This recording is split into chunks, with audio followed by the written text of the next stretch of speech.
Galkın türkmenim. Ençe yıllap korkup yaşan berdimsin. Oyan sen, dayan sen galkın türkmenim. Kalbımın töründe ağır derdimsin.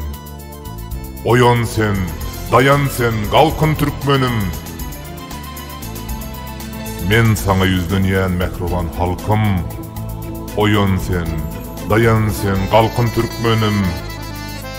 Korkudan sandırap gizlenip yatsaň, yok bolar ertire halkın türkmenim. Zalimler türkmeni ıyza itendir, şonuň üçin kösenýändir türkmenim. Acı etten geçip sünke yetendir. Oyan sen, dayan sen galkın türkmenim. Doymazlar vatany hice sattılar. Mazarın yat ilde kaldı türkmenim. Erkin pikirleri işe attılar. Oyan sen, dayan sen galkın türkmenim.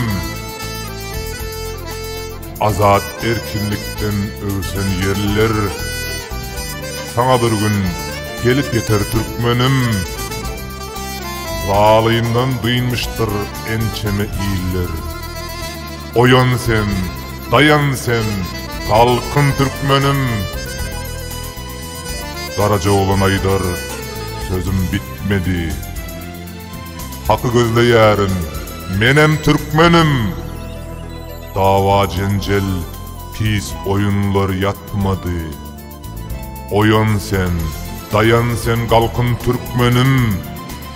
Korkudan sandırap gizlenip yatsaň, yok bolar ertire halkın türkmenim.